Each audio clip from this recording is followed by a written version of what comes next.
Today's a really special day, and part of the reason that I'm whispering is because there has been no other time like this in the entirety of your lifetime. I can actually even say that you've come here to be a part of this particular moment. What if your soul actually was aware, of course it is, to enable you to choose this particular moment, in this particular time, to not only just become awake, but to do something with that awakening in terms of your choice to express or even contribute. I'm Weston Jolly, and I'm very pleased for your choice to be here with me today. As I said a moment ago, you've spent your whole lifetime getting to this particular point, and there are a lot of people who aren't awake. They're still processing the illusion of being in control, meaning having other people lead them or direct them. And that's why a lot of this year has been very, very turbulent, because those people who are used to being controlled, that feels better to have the perceived leadership that I'm going to be okay based upon this external thing.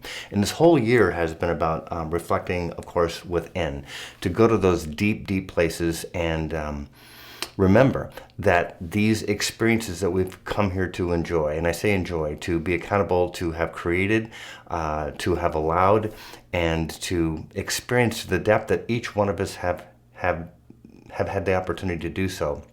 We have to remember that it's just an illusion. So letting these things go has been something that we've been doing up until the end of this year. And we have this huge change, and the change is, of course, that we're in a completely new age.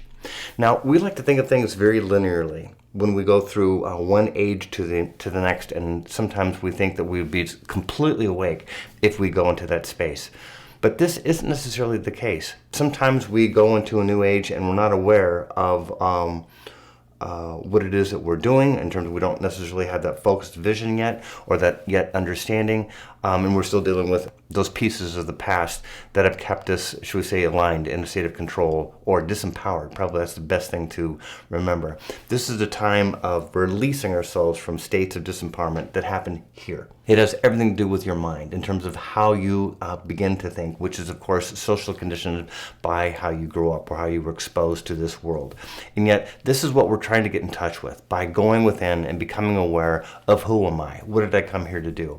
And this year that we're looking into, 2021, is indeed a challenging one yet to come. I could say that, I guess I could lie to you and say that there's something different coming, but there's still much to process in this transition from what was to where we're going to go.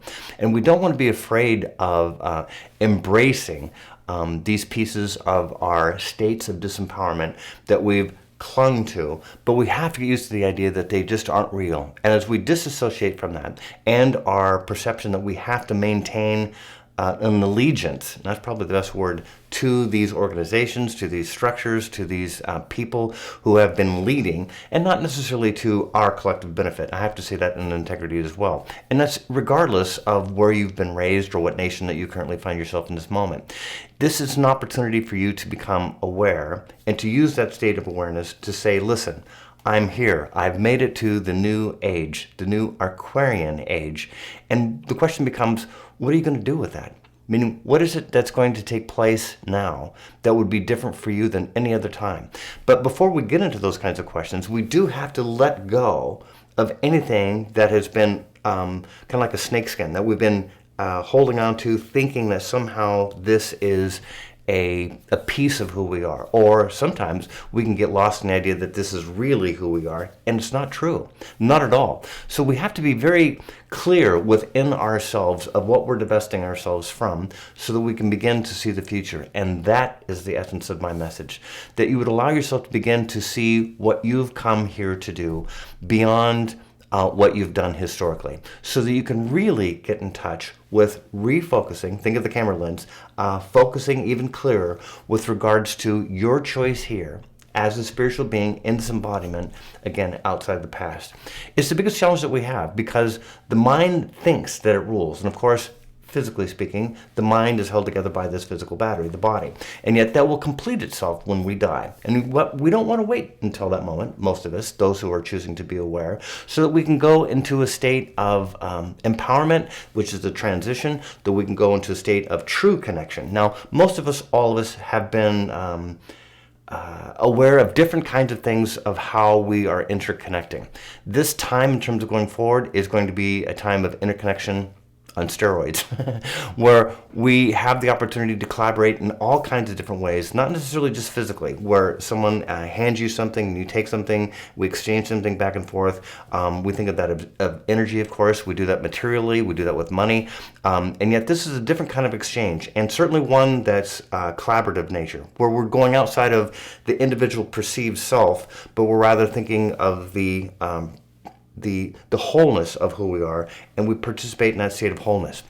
And the reason that we've come to this focal point of awareness, of the chaos from a worldwide perspective, is to realize that many, if not all of our structures, have to break so that we can create something entirely different. So we have to be brave enough to go within ourselves to break these paradigms, these beliefs, these thoughts that have held us together in the esteemed self in terms of who we think that we are, to shed those pieces so that we can become aware,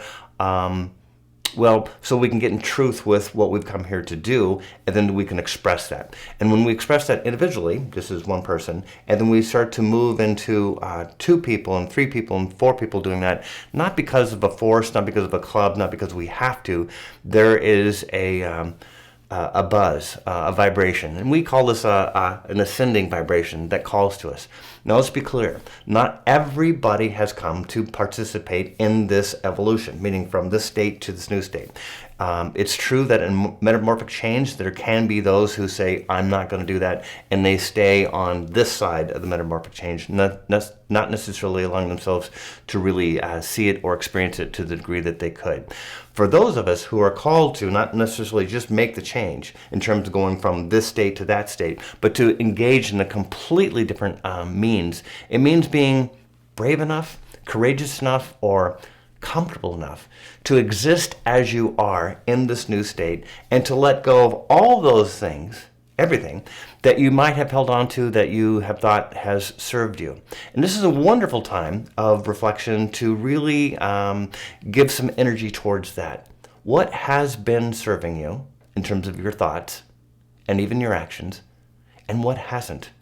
And as you give further attention to want to vibrate at an increased state, which is to connect with those who have ascended before us and or those who are wanting to help us to ascend individually and collectively, then we want to be really clear that this isn't hard. This isn't about the individual self. This is, again, about giving ourselves, our soul, permission to, shall we say, reassume this state that we, in one sense, promised ourselves that we would do when we came here. Now, that can create a great deal of dissatisfaction if you haven't been doing that, which is something to talk about in terms of the past. Meaning, if you have been frustrated or even very, very low, or even attached to the idea that with emotions of anger or frustration or even rage, that you haven't done what you've come here to do, it's okay. I mean that not to give you a cop-out, but rather just to have you appreciate that there's nothing that's keeping you now from appreciating those pieces of the past so that you can go on to do what you've come here to do. There's nothing more beautiful than giving yourself permission to truly be free. When I say free, I'm not talking about just kind of free or free from one system or structure versus another. It's about being free to connect within, which is greater than ourselves, so that we can assemble and recreate in this new kind of way. Now, for those who have been very tied or even comfortable to the structures of how things have been, this is going to be your biggest challenge, because you're going to be seeing more and more of the structure pieces crumbling. If you've ever been in an earthquake, it's literally like this is taking place and you don't know what's going to take place, and then all of a sudden you wonder what's going to take place if we let go. See, all of that wondering and striving to be in control, to make things still, That's what we have to let go of. And that's uncomfortable because we're so used to the illusion of the structure taking control, meaning we are submitting to that in our behalf, but we don't have to any longer. So the keynote of my message that I want to offer you in terms of going into the new year is this, that your choice to be free comes through awareness and through focused attention in terms of where you want to go. And if you realize that this transition that we've already been through technically is something that's going to extend in terms of the next several months for certain, if not even longer for some people, and for some not at all, meaning they will choose not to get it, and therefore they'll stay on this side of the fence. What could be described as separate, of course, but separate in the sense that they feel connected to their choice of separation and the idea that you don't understand based upon that you seemingly seem free, and of course they don't. They want to pull upon us and the idea that we're not free because they don't feel free. And that's something to appreciate, that we have done that to other countries as well, of course, that we are uncomfortable with that reflection that we see outside of us. And this is done on a governing level. But we have to address these things within our own selves. In essence, who's governing you? And if that's your mind, that you're continuing to allow your mind based upon social conditions, meaning paradigms that you grew up with, and that you're still hosting, then these are things that you have to address so that you can refocus into something entirely new. And that's on the horizon. That's now. We've gone through that point, and now the time is to embrace what you've done in terms of the past and to reclaim and to really re-energize in everything that you come to do in this state, no longer thinking that you need to be careful.